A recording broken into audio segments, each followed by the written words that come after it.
पति पत्नी और वो दिल को छूने वाली एक कहानी। यह एक पति पत्नी की कहानी है। एक अनजान लड़की उनके घर के बाहर रोज आती है। कौन है वो? यह जानने के लिए कहानी को अंत तक जरूर सुने। मेरा नाम सोनम है।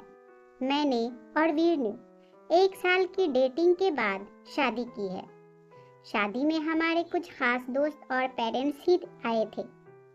वीर ऐसा ही चाहते थे। वो चाहते थे कि शादी शॉर्ट और सिंपल ही रहे। हम लोग यहाँ बड़े शहर में काम करते हैं। वीर के माता पिता गांव में ही रहते हैं। वीर ज्यादा गांव जाते नहीं। जब कभी मम्मी पापा को मिलना होता है तो वो हमें शहर में आकर ही मिल लेते हैं। हमने एक छोटा सा घर भी यहाँ अभी खरीदा है। शादी के चलते मैंने अभी नौकरी छोड़ रखी है। हमारा घर सड़क के साइड में ही है। खिड़कियों से पूरा सड़क दिखाई देता है। हमारे किचन से भी खिड़की के सामने सड़क दिखाई देती है। वीर के ऑफिस का टाइम सुबह 9 बजे का है। सुबह मैं वीर के लिए खाना बनाती हूँ। अभी कुछ दिन मुझे खिड़की के बाहर एक लड़की दिखाई दी। पता नहीं क्या देखती है। आज फिर मेरी नजर खिड़की के बाहर गई। सड़क के दूसरी तरफ वो लड़की खड़ी थी। ज्यादा उम्र की नहीं थी, 26 के आसपास होगी।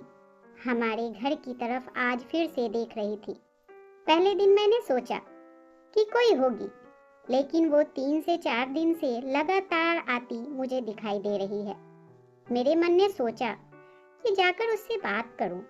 शायद किसी और का घर समझकर हमारे घर की ओर देखती रहती होगी। सुबह वीर सोए हुए थे। वो फिर वही दूर आज खिड़की के बाहर दिखाई दी। इस बार मैं बाहर गई।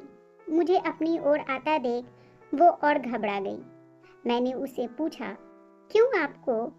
क्या आप परेशानी में हैं?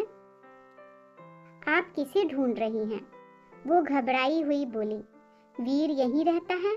मैंने बोला, हाँ। आप कैसे जानती हैं? वो इतना सुनकर घबरा कर चली गई। मैंने पीछे से उसे आवाज दी, पर उसने सुना नहीं। फिर मैं अपने घर में वापस आ गई। मेरे आने पर वीर उठ गए थे। वीर ने पूछा, कहाँ गई थी तुम? मैंने बोला, पता नहीं, एक लड़की है, वो हमारे घर की तरफ देखती रहती है। मैंने जब जाकर उससे पूछा तो वो तुम्हारा नाम भी जानती है। तुम किसी गोरी सी सुंदर लड़की को जानते हो? वीर यह सुनकर भड़क गए और बोले, पागल हो क्या? कोई कुछ भी बोलेगा और तुम मान लोगी क्या? लेकिन यह सुनने के बाद वीर के चेहरे का रंग जरूर उड़ गया था। मेरे भी दिमाग में कुछ कुछ चलने लगा। वीर जब शाम को आए तब मैंने इस विषय में कोई बात नहीं की। अगले दिन मैं सुबह उठी तो वीर पहले से ही उठ गए थे। मैं किचन में गई तो किचन की खिड़की लगी हुई थी और बड़ी मुश्किल से खोलने पर खुलती है वो खिड़की। मैं कोशिश कर रही थी, लेकिन ऊपर वाली कुंडी मुझसे नहीं खुली। मैं हमेशा नीचे की कुंडी से खिड़की लगाती थी, लेकिन आज खिड़की की ऊपर वाली कुंडी भी लगी हुई थी। मैंने कैसे भी कुंडी खोली और खिड़की खोली तो मैं देखकर हैरान रह गई। वीर उस लड़की से वहां जाकर बात कर रहे थे। वो उस पर चिल्ला रहे थे और गुस्सा हो रहे थे। लड़की रो रही थी और वीर ने उसे उंगली दिखाकर जाने को कहा।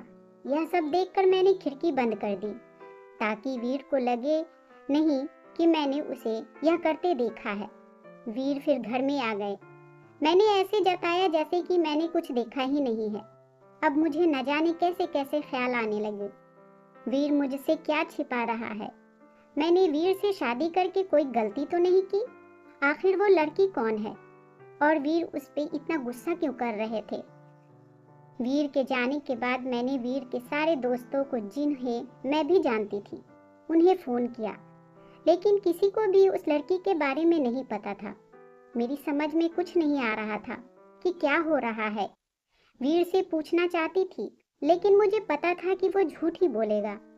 उसके बाद मैंने उस लड़की को घर के आसपास नहीं देखा कभी। यह सब सोचते सोचते मेरी तबीयत बिगड़ने लगी। वीर मुझे बोलता था कि क्या हुआ, अपना ख्याल रखो, डॉक्टर के पास जाओ, लेकिन अब मुझे उसकी बातें बिल्कुल अच्छी नहीं लग रही थी। एक दिन जब मेरी हालत ज्यादा खराब हुई तो मैं ऑटो लेकर पास के बड़े अस्पताल गई। डॉक्टर से अपनी दवाई लेने के बाद मैं अस्पताल के पार्क में ही बैठी थी। अस्पताल में मुझे वो लड़की फिर से दिखाई दी।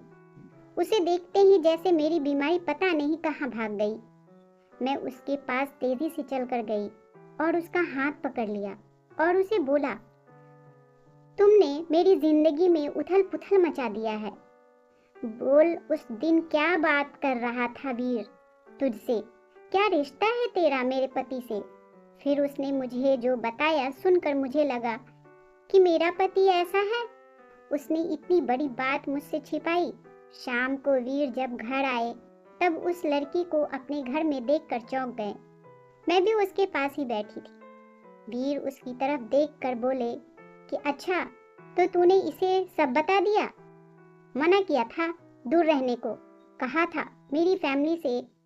मैंने बोला, वीर शर्म करो, तुम इतने कठोर कैसे हो सकते हो? अपनी सगी बहन की मदद नहीं कर रहे हो? वो लड़की सीमा थी, वीर की सगी बहन। उसने अपने पसंद के लड़के से शादी कर ली थी, इसलिए वीर और उसके परिवार ने उससे सारे रिश्ते तोड़ दिए थे। वीर ने कहा कि मेरी कोई बहन नहीं है। मैंने कहा, इसका पति अस्पताल में है, इसे कुछ पैसों रुपयों की जरूरत है। बहन नहीं तो इंसानियत के नाते ही तुम्हें इसकी मदद करनी थी। और अपनी पसंद के लड़के से शादी तो तुमने भी की, फिर जो नियम इसके लिए है तुम्हारे लिए क्यों नहीं है? मुझे पता होता तुम ऐसी सोच वाले हो तो मैं तुमसे कभी शादी नहीं करती। जिसको बहन के आंसू नहीं पिघला सके, उस आदमी के सीने में दिल नहीं हो सकता। इतना कहकर मैंने अंदर से अपने सारे गहने लिए और सीमा के साथ जाने लगी। हमें जाते देख वीर फूट फूट कर रोने लगा। सीमा भी उन्हें देख रोने लगी। रोते हुए वीर बोले, हमने इसे बहुत प्यार दिया, पापा ने, मम्मी ने, मैंने रानी बना कर रखा था इसे, और यह ऐसे ही एक दिन बिना बताए घर से चली गई। हमारा प्यार तूने नहीं देखा? इसके लिए मैं रात भर रोया कि कहाँ होगी, कैसी होगी मेरी बहन। तब से इसे भाई और पापा की याद नहीं आई। अरे मुझसे कहती तुझे क्या करना है, ऐसे ही चली गई बिना बताए ना। अब क्यों आई है?